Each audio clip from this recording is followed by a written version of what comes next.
All right, welcome to the Ravenswood City School District regular meeting of January 30th, 2025. The board meeting is called to order at 6:03 p.m. We will start with roll call. Trustee Bloom, Here. trustee Latu, Present. trustee Shibomi, Gift. Sorry. trustee Tavera, Here. and I myself, Laura Nunez, am present, and so we have quorum. We will move on to item number 2, which is the approval of the agenda. Do we have any questions or comments regarding the agenda? Yes. I Wait, will be sorry. pulling, go Yeah, ahead. you're right. Pulling them through the chair, pulling item 7A, please, because I was not present. Perfect. Any other changes to the agenda? Amazing. So do I have a motion to approve the agenda? Through the chair, I move to approve item number 2, which is the approval of the agenda. Do I have a second? I'll second. All in favor? Aye. All opposed? Vote passes 5-0. We will now move on to closed session. Do we have any members of the public who would like to address anything that is agendized for closed session? As I see none, we will adjourn to closed session at 6:04 p.m.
Pues ya comenzó.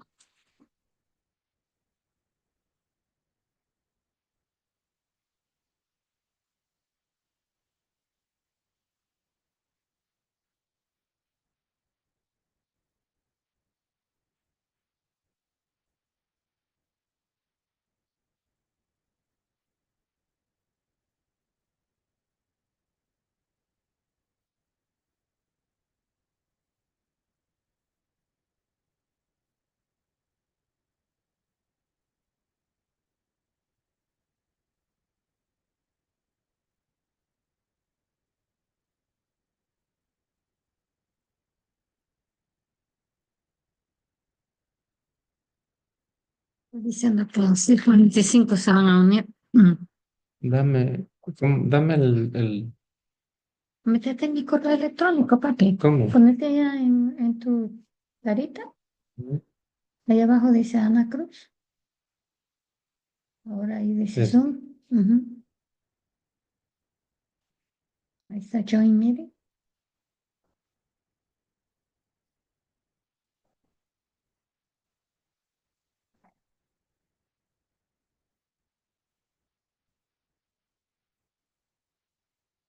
Quita el video. Quita el video. Ahí apriétale ahí.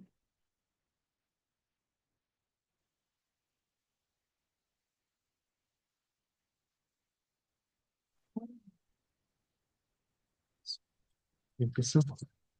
Did you turn this on?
Welcome back. We will reconvene open session at 7:14 PM. For report of action taken in closed session. For item 3A, no discussion was had. For item 3B, discussion was had and direction was given. We will now move on to item number 6, which is from the floor. Do we have any members of the public who would like to address anything that was not agendized? Through the chair, I have no speaker cards. Perfect. As I see none, we will move on. I will entertain a motion to approve the consent, or do I have to do item 7 first? All right, I will entertain a motion to approve item 7A. To the chair, make a motion to approve agenda item 7A. Do I have a second? I'll second. All in favor? Aye. All opposed? Abstain? Aye. Vote passes 4-0-1 with trustee Latu abstaining. From there, we will, I will entertain a motion to approve item 7. Through the chair, I move to approve item number 7 minus item 7A. Do I have a second? I second. All in favor? Aye. Aye. Item passes 5-0. From there, we will move on to item 8, which are board reports and communication. Through the chair. I found out that we have an award winner sitting up here with us. Our superintendent won the Superintendent of the Year for AXA Region 6. Is that right? Region 5? Region 5. So she won the award for Superintendent of the Year. So I want to say congratulations to Superintendent Sudaria and all of the work that you are doing here with us in Ravenswood, and just how that makes you stand out in Region 5. So we appreciate you, and we are so glad that you are here leading all of us. Thank you.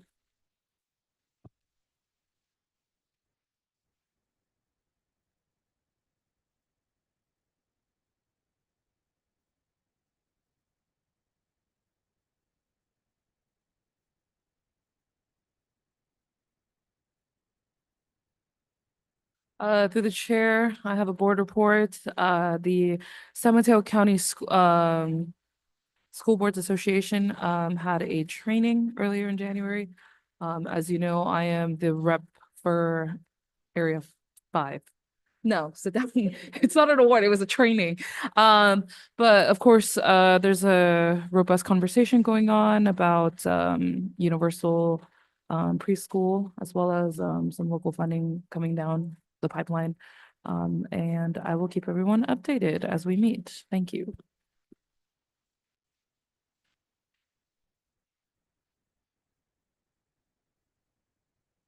And my board report is just the celebration for all of our students who yesterday had their 101st day of school. So I guess Tuesday must have been the 100th day of school. And just a shout out to all the schools that make that day memorable and happy for the students. I know my daughter was really excited about Wacky Tacky Day. She had rainbow hair and we didn't get to make her unicorn horn with the hair, but she was really excited about the activities and was really proud about having 80 to go, and like the end is in sight. But thank you to all of our schools who celebrate and motivate our students in these ways.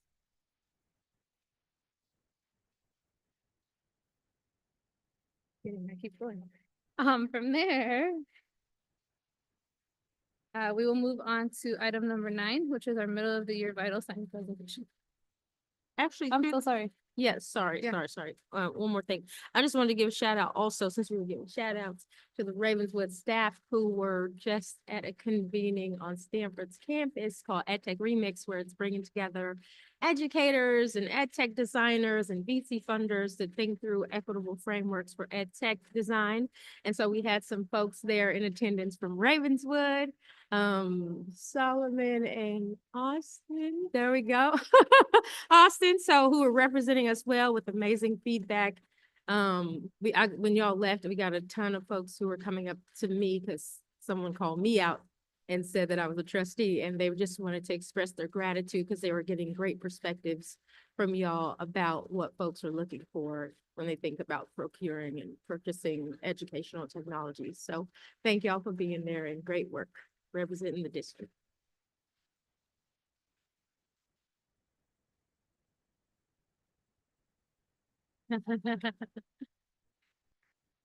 Any other board reports? Amazing. So we will be moving on to item number 9, which is the middle of the year vital science presentation. Yes, and our dream team is coming up here who helped put this presentation together. Our Director of Teaching and Learning, Karen Schreiner, our Assistant Director of Strategy and Engagement, Joy Sharon, and Austin Batson, our Data Assessment Coordinator, and our Assistant Director of Human Resources. We're in transition. As you all know, 3 times a year, we conduct our vital signs presentation to assess our student progress and ensure that we are meeting our Ravenswood Promise goals. These reviews help us monitor growth, diagnose challenges, and inform continuous improvement. And we have set measurable goals to each priority, and you see the 3 listed there: language and literacy, attendance, and talent. And our middle of the year data will show our progress since the beginning of the year. And just to emphasize, school sites and our home office teams have action plans in place to continue driving momentum in these priority areas. And of course, these priority areas are all to help us achieve our ultimate goal, which is our learner profile and what we want to be true for kids when they leave each grade level and eventually when they leave Ravenswood City School District. Our priorities have all been developed through gathering information through our data, community engagement from our teacher leaders and our classified staff, and more importantly, also from our students. And throughout the year, we have established some goals, and we hope to be able to accomplish these goals by the end of the year. And again, if you go to the next slide, we are hoping that our goals towards these priorities will be achieved, and we will share with you an overview under each of these priorities, as well as some actions as we present today. Thank you. Our Director of Teaching and Learning. Good evening. I'm going to talk a little bit about our language and literacy priority and where we are in terms of making progress at the middle of the year. So at a really high level, our data is indicating that we are making progress towards achieving our language and literacy goals. And that's really thanks to the infrastructure we've built over the last 2 years in terms of curriculum adoption, data systems, really progress monitoring street data. And at the same time, there's really significant work we still need to do to ensure our students are reading and writing at grade level. So today we're going to share some key vital signs data around those language and literacy outcomes, as well as action plan that we're going to continue to implement in order to accelerate learning and make progress towards our really ambitious end of year goals. So starting with our youngest learners, in terms of our Dibbles and Lectora data, which as a reminder, that measures students' foundational literacy skills. So from the basics of knowing letter names and sounds to being able to read fluently, we have made growth this year so that 32% of our students are at or above benchmark. See if the laser works. Yay. Thank you, Austin. And when we look back to last year, we're not quite double the proficiency from middle of year last year, but we're quite close. So we've made accelerated growth compared to last year, which is really exciting. And actually in the next few weeks, we're going to be progress monitoring all of our TK2 students who were not proficient at middle of year, so we can make sure that they've made some growth since December. And that's really important so that we can course correct before the end of the year. This micro data is not here, but our teachers have been working so hard. I really want to shout out some of those really big bright spots. We have some amazing teachers, including Miss Angelica and Miss Sandra, our TK teachers at Belhaven, where 100% of their TK students are proficient, which is absolutely incredible and life-changing for students. Miss Rodriguez has almost quadrupled the proficiency of her kindergarten students, which is incredible. And the kindergarten team at Los Robles, Miss Cuellar and Miss Alo, have almost doubled their proficiency of kindergarten students. So there's a lot of really great work happening thanks to our really laser focus on foundational literacy skills. When we look at our 3rd through 8th grade iReady reading data, we're seeing some progress on par with the progress that we saw last year. So we have increased proficiency from 6% at the beginning of the year to 11% now. And our median student has achieved 69% of typical growth, which is surpassing our middle of year goal of 60% of growth. So we are exceeding that in that benchmark there. I know that one thing to just name is that when we look at end of year last year, right, we had about 14% of students proficient, which when we look back to the beginning of year this year, there's a decline there, which is somewhat normal because at the end of any given year, we're looking at those end of grade level standards. And when we're assessing at the beginning of the year, next year, the grade level has increased. So the benchmark has increased. And so we do want to continue to see students making growth and achievement over time. And we hope to see that continue to grow at the end of the year this year. In terms of reclassification data for our multilingual learners who are working to become biliterate in English and Spanish and really be proficient in the English language, we reclassified 29 students in December, as you all know, which is really exciting. And for the past almost year now, we've been bringing together a group of about 15 educators across the district, from TK aides to principals, coaches, teachers, family outreach coordinators, who comprise our language and literacy team. And it's a really diverse group of partners on purpose. And our big work this year has really been studying and learning. So we've been digging into the multilingual learner roadmaps created by other districts, as well as looking at some exemplar plans for what it really takes to wrap our arms around our multilingual learners who really deserve it. And so as we're going through this case study process and learning what things could be for our MLLs, we're really mapping our current state. So what is Ravenswood really doing well to support our MLLs, and where are there opportunities for growth to most support our students? So we've been convening together once a month, doing lots of reading in between, with the goal of doing a little bit of piloting this spring about some initiatives that we think can move the needle for our MLLs, so that next year we can really build together and put in place a comprehensive plan to support our MLLs, ultimately resulting in reclassifying more MLLs as English proficient and ensuring that their needs are met. I'm going to hand it over to Joy to talk about our attendance goals. Just a process question. Would you prefer that we save all the questions to the end or ask as you go? I think maybe let's save to the end if that's okay, just so for timing's sake. But if there's some pressing questions and that process doesn't feel good, happy to flex and pause after each section if that feels better. I'll just keep taking my question. Okay, Thank you. thank you.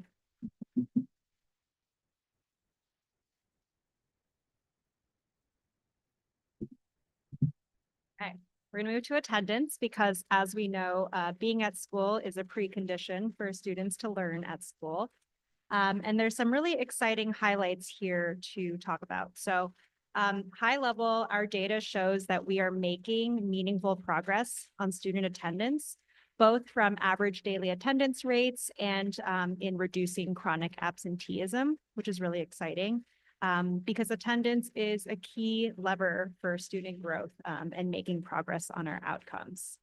And we know there are a lot of factors that influence families and students' ability to get to school on time every day. And our team is really dedicated to making sure families are connected with the resources and supports they need to do that.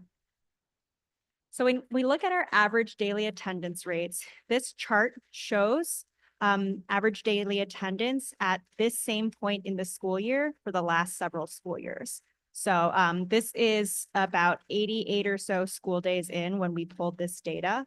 And as you can see, while we are not yet at pre-pandemic attendance rates, we're making a lot of progress in the last couple of years. Our ADA right now is almost 92%, 91.7%, and that is a full percentage and a half higher than this time last year, which is really substantial progress and a huge testament to our students and our families, but also our adults on campus who are creating that space for those communities.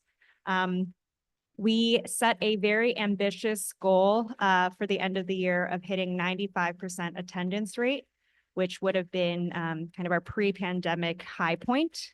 And we know, given where we are in the school year and how the math shakes out, that we are unlikely to achieve that this year.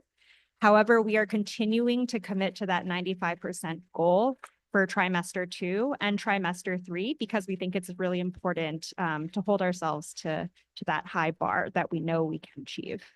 And as part of that, we are continuing to celebrate students who have excellent or improved attendance.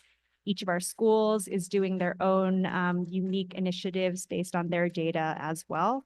And as I mentioned, we have attendance processes in place to support students and families who need it. Looking at chronic absenteeism, again, these are chronic absenteeism rates for this same point in the school year over the last several school years, and also some encouraging data here. So our chronic absenteeism rates have been decreasing over the last several years. Currently, about 32% of our students are chronically absent, compared to 40% this time last year, which is a really, really big deal. Our goal is to keep that under a third of our students being chronically absent, and we're continuing to work with those students who need the most support to get to school. And I just want to name, again, we know there are a lot of factors at play right now impacting people's ability and comfort with coming to school. And so our teams are working really closely with individual students and families to work through those needs. So in 2023, based on our California School Dashboard, we qualified for differentiated assistance, and there were 2 subgroups. We're now in year 2 for differentiated assistance, and that is our students with disability and our African American students, both for ELA math and suspension rates. And based on our 2024 California School Board School Dashboard, we were eligible also for 3 other subgroups for ELA and math and chronic absenteeism, as well as suspension for Pacific Island students, our homeless students, and our English students qualified under ELA math and chronic absenteeism. And so all of the work that we're doing to prioritize and achieve the goals under each of those 3 priorities, we're also making sure that we're focusing on these subgroups to ensure increases in progress.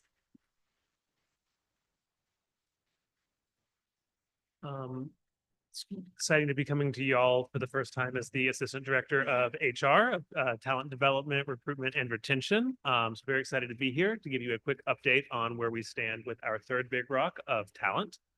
So this is just a high-level overview of things that have already happened or will be happening soon.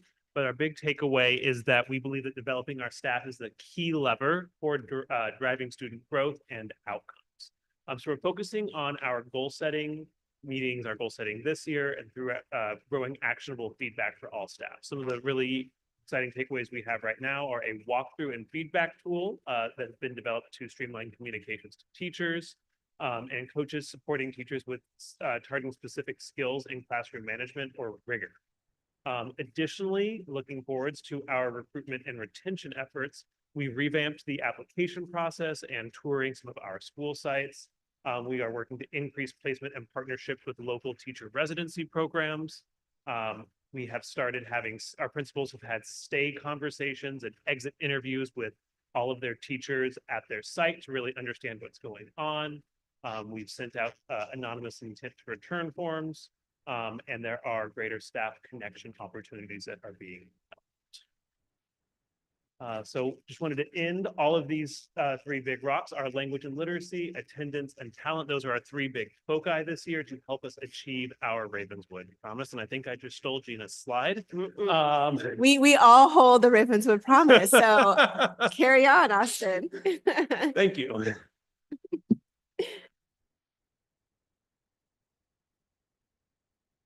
Do you have any questions? I have questions about attendance, but I think that we should start with the language and literacy and then.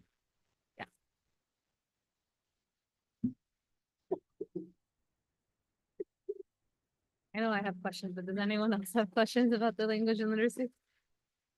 Okay. My first question was around the reclassification. Mhm. And I'm just so that we know and the public knows, I guess.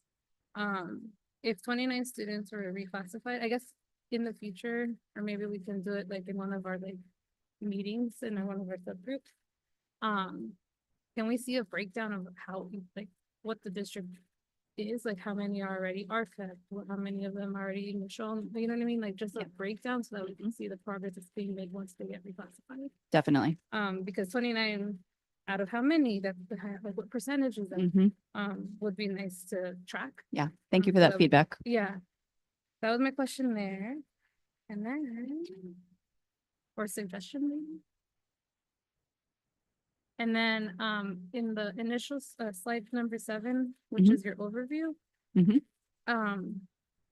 Like I see the bullet point where we're making, I ready growth, but 69% are still 2 grade levels behind. Mhm. And so I guess I'm just curious, maybe just kidding, I just answered my own question. I was gonna say, what is the current percentage of proficiency then? If Mhm. 69 are still, but we still want it at 60. But I'm assuming it's this chart here, that's where we're at. Yes. So I think the chart you're looking at is for TK2. Am I, my Oh, glasses yes, are yes, probably sorry. the wrong That's prescription. right, yeah. Or are you talking about this slide here? So then we're at 11% right now, that's our rate. We're Yes. shooting for 60. No. So let me be more clear. So for TK2, our goal is 60% at the end of the year for DIBELS Lectoda proficiency. Right now, we're at 32% proficient. So it's going to be a big stretch to get to 60% at the end of this year. And we set a very, very ambitious goal on purpose to Joy's point. For iReady, our goal is around median growth. So wanting students to make accelerated growth of 120% of typical growth. The theory being there that if we're accelerating from typical growth, we're going to be able to see those proficiency rates begin to climb over time. And so far right now, we're at 69, which Mhm. puts us kind of ahead of the goal. 'Cause it's still Yes. the middle. Okay. Exactly. Yep. Thank you. Thank you for those clarifying questions. Sorry, through the chair, I have a follow-up question for that. So I know you said that if we have this end of the year goal of 120%, then we would hopefully like to see growth. Do we have an idea of what that would look like? So would that be like, 11% in the green? Would that, do you? In terms of the proficiency correlation? Yes. That's a really good question. Austin, do you want to speak to some of the nuances here? Thank you. We do have predictions that iReady can offer for that. We don't have that data tonight, but that's something we can provide going forward. It's definitely an estimate, given those growth goals right there. I don't have a number for you right now, but that's something we can look into for next time. Thank you. Thank you.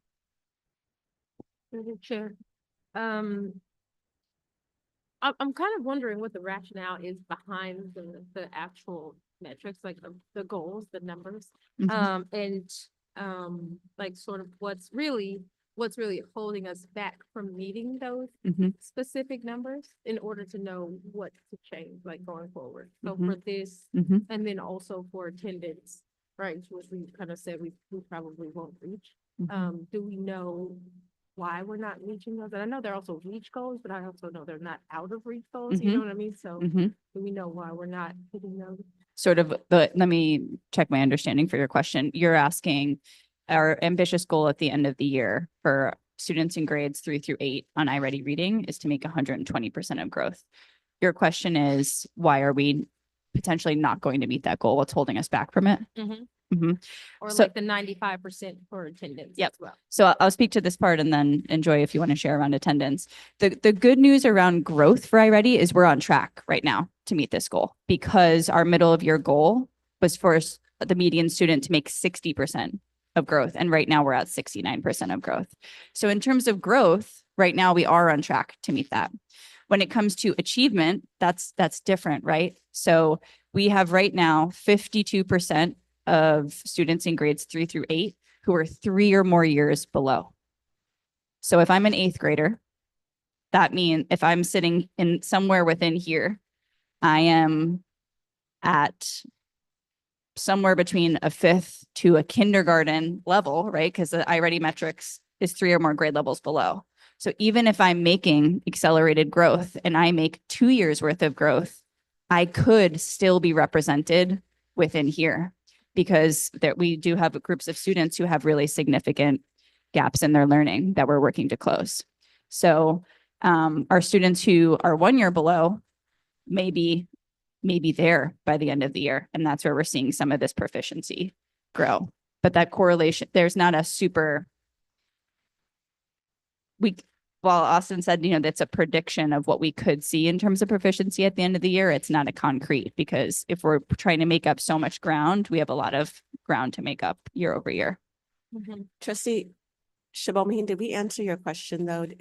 Are you wondering why maybe some students will not make the goal of 120% growth? Yeah, Mm, so it's like, can you pinpoint, right? Because when you make the goals, you have a plan for that's how you're coming up with a certain percentage, right? Yeah. So then it's like, are we understanding what's not being done or what's not working, like to help us reach the goal? Yeah, I think that's a great question. And part of our process is to sort of go through a root cause analysis to sort of figure out what's really working in places, what's not working in places.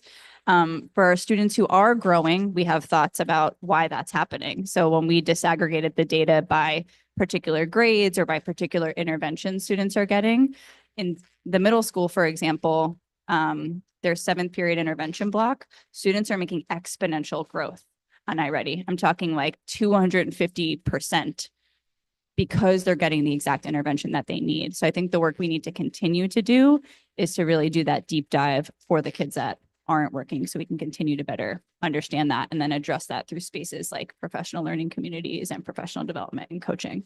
So I appreciate that push. Do you want to speak to the attendance piece?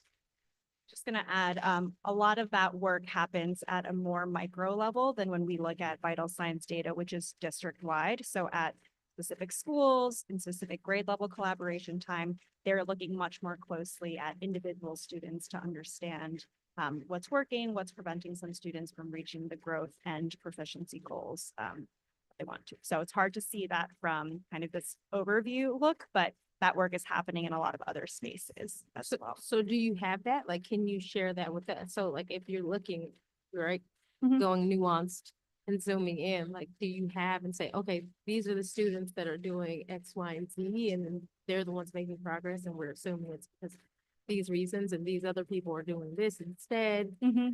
Yeah, we have a That'd lot of be that really data, not for tonight, but we're Yeah. happy to discuss that. There's a lot of work that's happening, everything from our intervention groups and looking at specific groups, what pace they're passing through mastery tests at, specific grade levels, what sort of classroom instructional practices they're putting into place. All of that's happening and it's not in one place for us to share, but we can absolutely have further conversations about that.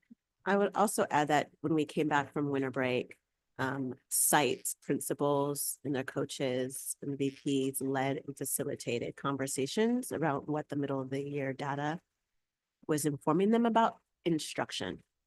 And so what do they need to do in terms of changing the pacing? They need to increase, are they going too slow through units? Are they using the units? What are they, how are they developing their lessons to support the delivery of instruction to cover the standards that are needed to ensure that there's this type of progress? And I would have to say, we've been very focused on how we're delivering instruction, and instructional leadership teams are getting more tight with that focus. Thank you. And then, oh, sorry, did you want to talk about attendance or? Okay, and then just speaking to attendance really quickly. So we've done a lot of root cause analysis here as well. And so we're able to see in our data infrastructure, the reasons that parents and caregivers are reporting for why absences are happening. Our outreach coordinators at every site do calls every week to contact any students who were absent to understand the reason.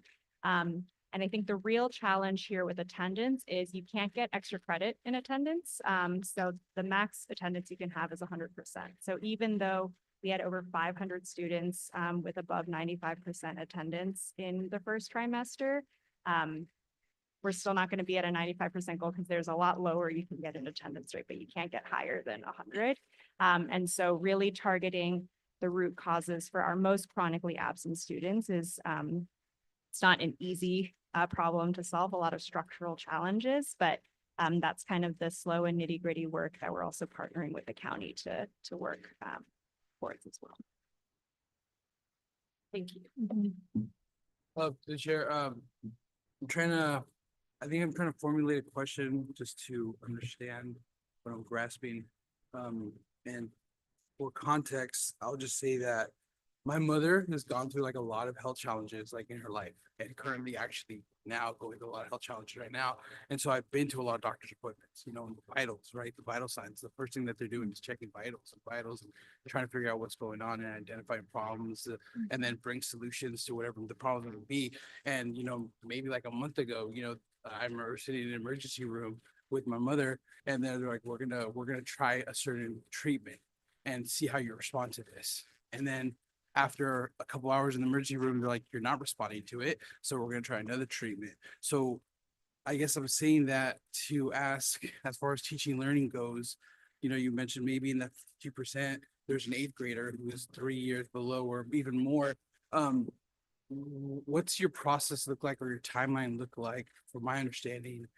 And, you know, as a parent now, when you approach me or my child and say, you know, you're this many years below, and this is what we want to try, at what point do you say this is not working, we need to move to something else? And I'm trying to understand that that thought process behind, have we spent too much time on this and realizing way too late, maybe years too late, that it wasn't working and we should have moved on to a different treatment? I guess that's for my understanding. I really appreciate you, both the analogy and you sharing your personal experience as well. Thank you. I think you're posing the exact right question. And so like Joy was saying, on these more micro levels, when we have teachers meeting with coaches to look at the data and say, okay, you know, Maria knew 15 letters and now she still knows 15, because we are assessing students so frequently in order to see that progress. And so when that happens, the coach and the teacher are meeting to figure out, okay, is it the number of practices she's getting? Is it attendance that's impacting? Does some more kinesthetic materials need to come into place to adjust? And then putting that in place for 4 to 6 weeks to monitor, because that's what the research will tell us in terms of how long the intervention will take. And then continuing to monitor the data and then adjust. So that's happening on really consistent basis between teachers and coaches, or between department leads and teacher teams at the middle school, so that we can do just that, shift whatever the intervention is when it's not working. Through the chair, just to piggyback off that point, you know, being Pacific Islander, we know that funerals last weeks. Do we have a process in which students have the ability, if given a certain emergency, to flip to online learning? Like, do we have the capacity to do that in short term if there's a legitimate cause? Like, my nephew goes to Hayward Unified School District, and it was a nightmare because we had a family funeral and he had to leave. And so he's gonna be gone for 2 weeks, and they were just like, you're gonna be a truant student.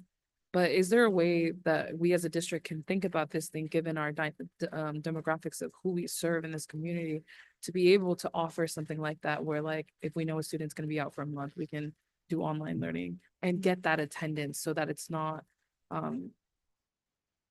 showing up negatively per se? Absolutely. That's a wonderful question. We have something called our independent studies. So it is not an online synchronous virtual school or anything like that, but it is work and instruction and lessons prepared by the students' teachers that are given in a packet form and other work like that, that students can arrange with their school principals. And there's a family agreement that they sign. And then if students enter into that independent study contract, they come back and they submit all their work, and they do get all of their ADA credit for that. So if they go through that process, they would not be counted absent, and they would still have that learning material to go on. through the chair, this is also an attendance question. So we know, or at least I know from anecdotal conversations, that there are many families who have left to go back to their home countries, or if a family is deported because of what's happening in the country right now. How does that reflect in this attendance data? And is that going to reflect so that, we don't know what's going to happen in the next couple weeks, couple months? Like we could essentially be back or lower than what we were last year, right? So how do we, as a district, I don't want to say plan for that, but like, how do we think about that? How is that measured? What does that look like? By the time we find out if that student has been absent for 10 days and we haven't heard back from the parent, do those 10 days still count towards our absentee rate, or is it taken away? Yeah, it's a great question. Right now, the process is we contact families to understand the cause of any absences. But however, at the end of each school year, families have to go through the process of re-enrolling for the following year. So if at that point, there are students who are no longer enrolled in attending school in our district, we can look at the data excluding those students who are no longer within our district boundaries to understand how our attendance processes have supported the students who are still with us. So we can kind of correct for that after the fact. But to your point, there are a lot of things going on that are kind of outside of any of our locus of control right now, and we're making do with the best data that we have available right now. So now I have another question, and you might not be able to answer that, but this is, I think, a like policy governance question, right? So if the state of California puts on their dashboard that these are our numbers, we can do that work, right? That what you just said, we can go back and we can take them out. But our dashboard data, does that include us taking those people out, or does it include those people still in? Yeah, it's a great question. It kind of depends. There are different time periods in which our data gets connected to the state dashboard. And so we'd have to just confirm as a team when our data processes happen versus when that gets kind of sent over to the state's system. But that's something we can definitely look into to understand further. It would be like a end of the year and beginning of next year timeline. Thank you. Just for context, I know that the high school doesn't, like, they look at our ADA for our budget, like sometime in October. And so they have different time periods where you submit it so that they can do your budget according to that.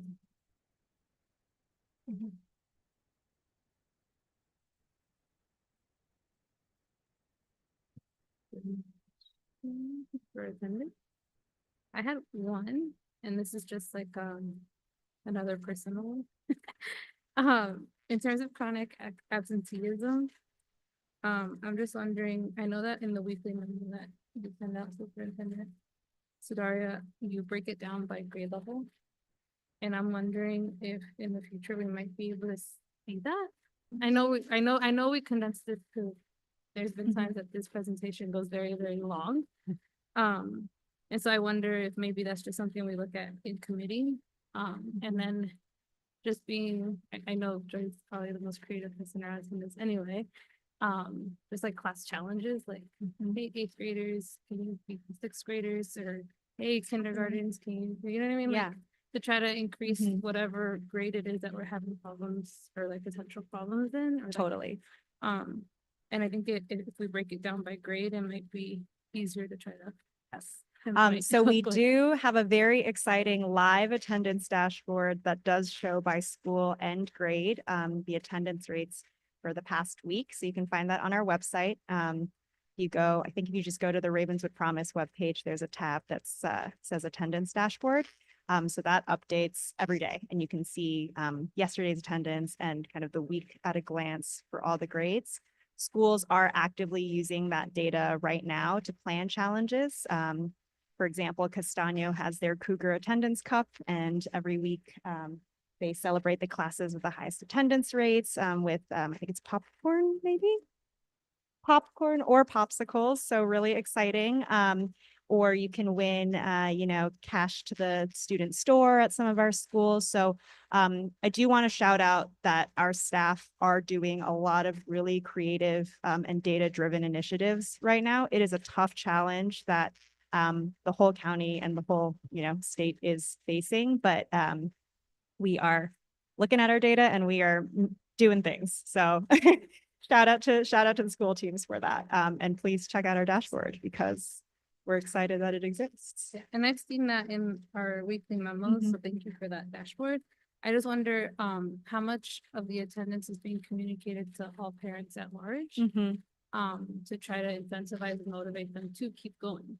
Because I will admit that there's mornings that my kid and I'm like, I can't wake her Yep. up and it's 8:30 and I'm like, I'm not gonna take you hecka late either. Like, it's just like, we'll just take a day, I guess. Yep.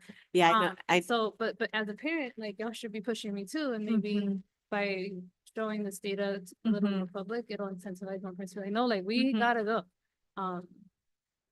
Yeah. Yes. Bellhaven, for example, monthly, they have students who have had excellent attendance. I think a certain percentage, is it 95%, Michelle? If they earn 90 for the month, they earn a t-shirt and then all those students take a picture and then they send it to the entire school community and parents. And hopefully families will be like, I want my child to have a t-shirt. Yeah, raffle for a t-shirt. Yes. Yeah. And at the same time, like, let us know if there's something else that we should be doing as a Yeah. board to I be have like, an "Hey, idea. can we get more money here to incentivize blah, blah, blah," I right? have an idea. Because it is a super important thing to do. Totally. Yeah. Through the chair, we should have some, friendly district competition between the school sites. And then whoever wins at the end of the year gets a Mr. Frosty truck, Mr. Softy. I'm thinking, yes, Mr. Softy will come to your school campus for 2 hours. I mean, the bottom line though is emphasizing just the importance of coming to school. When you're at school, you're learning, which I think we all know. And it's how do we I'm thinking about the middle school and how they're planning their lessons every day, making sure it's at grade level, engaging, affirming, and meaningful.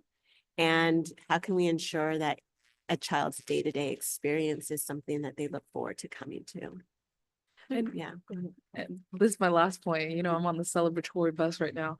But I feel like if we meet this goal, right, our attendance goal by the end of the year, I just feel like all of the school site celebrations should get a little bit more money to celebrate like bigger, because we reached a goal, right?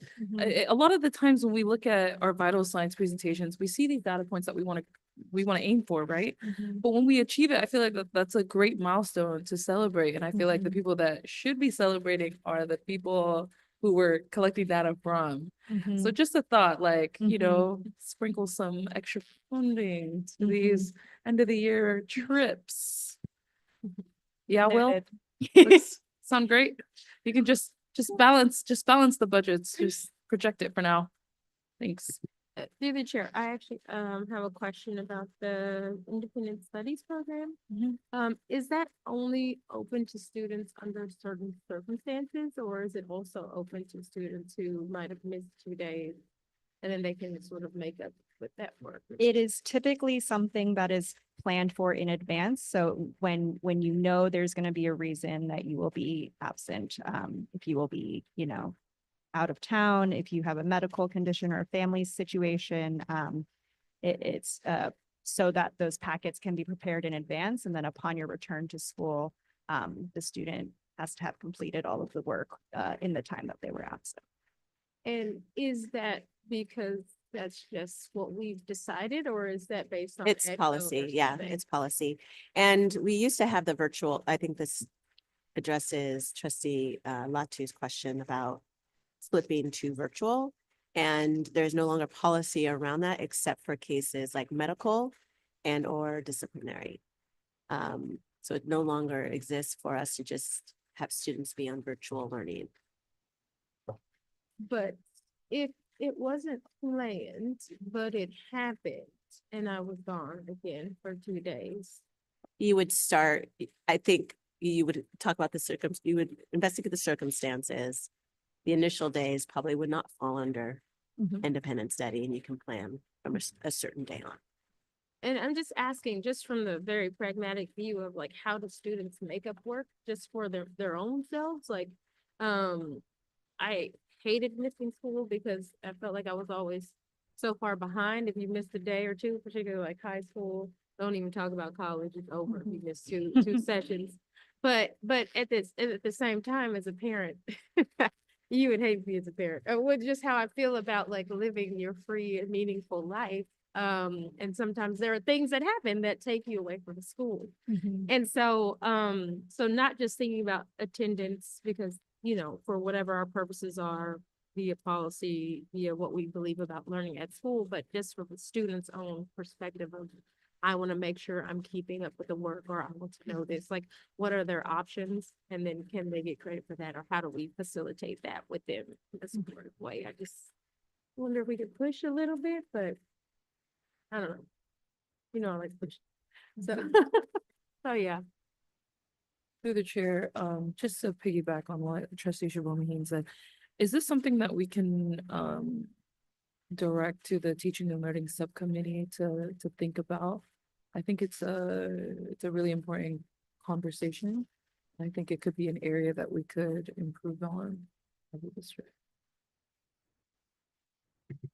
Yeah, I just want to reiterate, like, things are gonna happen, like, life is lifing, even while school and everything else is going on.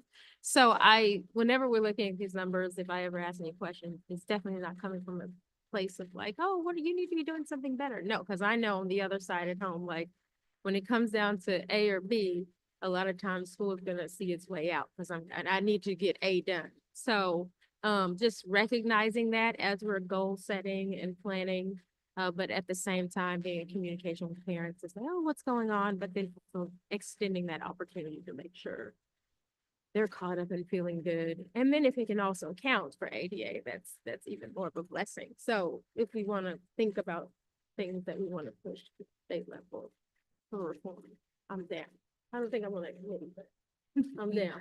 No, through the chair, and just like looking at the state of where we are as a country with a lot of these immigration rates, right? A lot of parents and families are going to want to keep their kids home. So really thinking through how we can ensure that even if they're staying home, like we are still offering the best of what we can given the circumstance, so that these students don't fall behind because of where we are as a country. Thank you, trustee. My last question is there anything else on attendance? My last question is around talent. And I'm just curious, about, placement and partnerships, like of, teacher residency programs. Do we have like the number of how many, like, teachers are placed in our schools and where are they coming from? I know like at my high school, we had many years, we had no Stanford students. And now I've had one almost every year, right? And so I'm just wondering like about how many and then how many actually like hopefully stay after the placement, just more information on that and how we can increase those numbers. It's a great question. I know that Katina, who is our strategic projects coordinator, and Joan O'Neill, our executive director, would have those numbers. I don't have them, unfortunately, on the top of my head yet. But you're absolutely right. I know we have a number of students who are currently we're partnered with. I don't know, Aaron, do you know how many we have right now? 2. Will says we have 2 currently right now, and I know we have some more in the pipeline for this upcoming school year, but I don't have those numbers right now, unfortunately.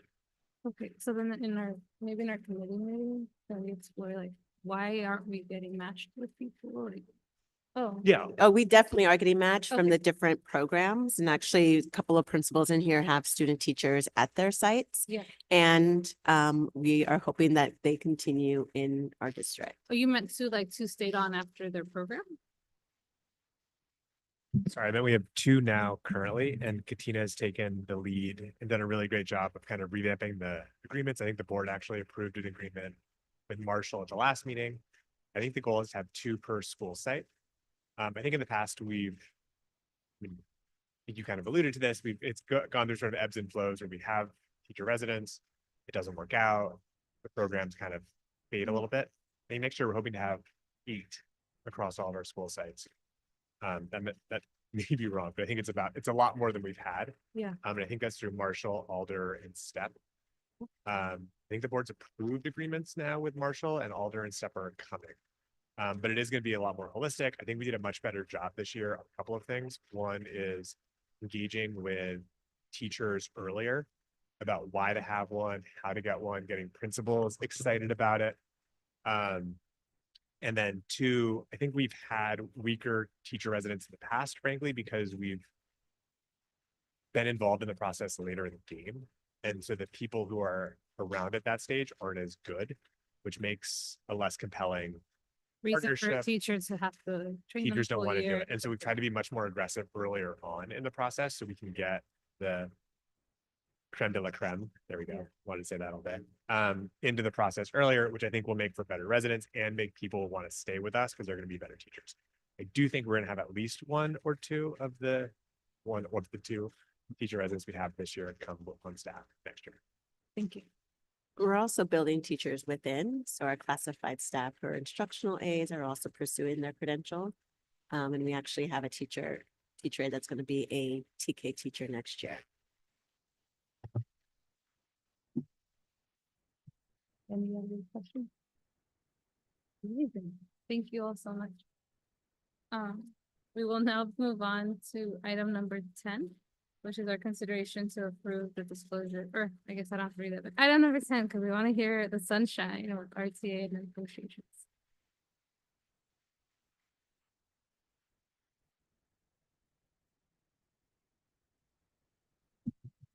Good evening, trustees. I'm here on behalf of Joan O'Neill, so watch out.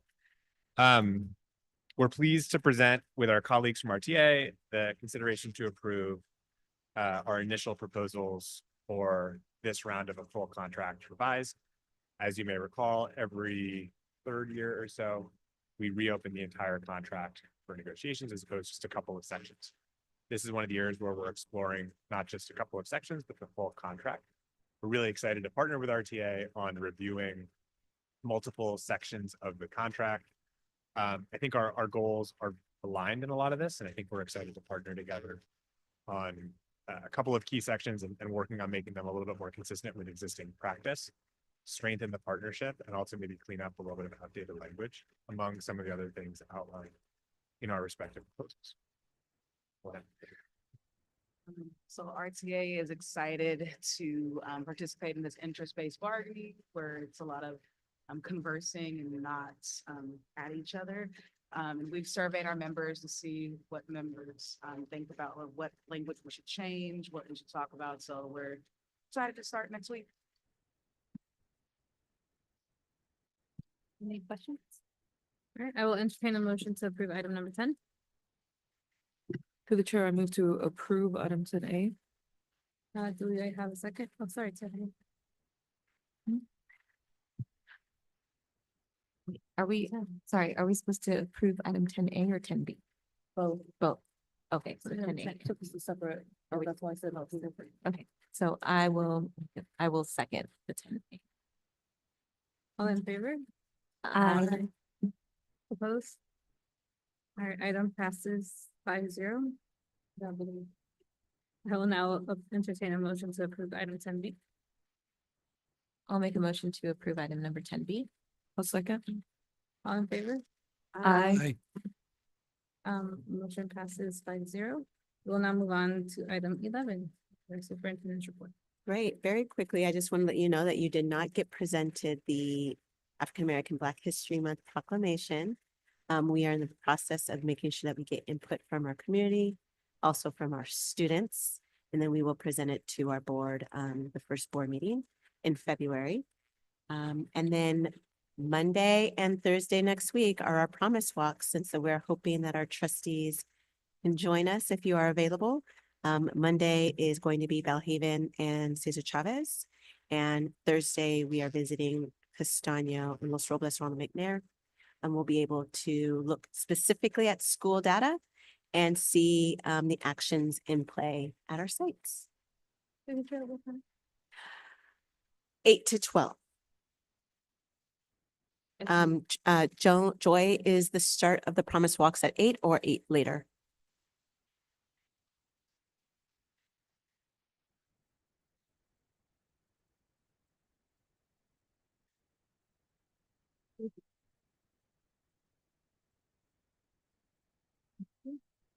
we will skip item 12 because everyone is here. And so the next regular board meeting will be held on February 13th, 2025 at 6 p.m. And open session will begin at 6:45. And so now we will adjourn the regular meeting on January 30th at 8:09 p.m.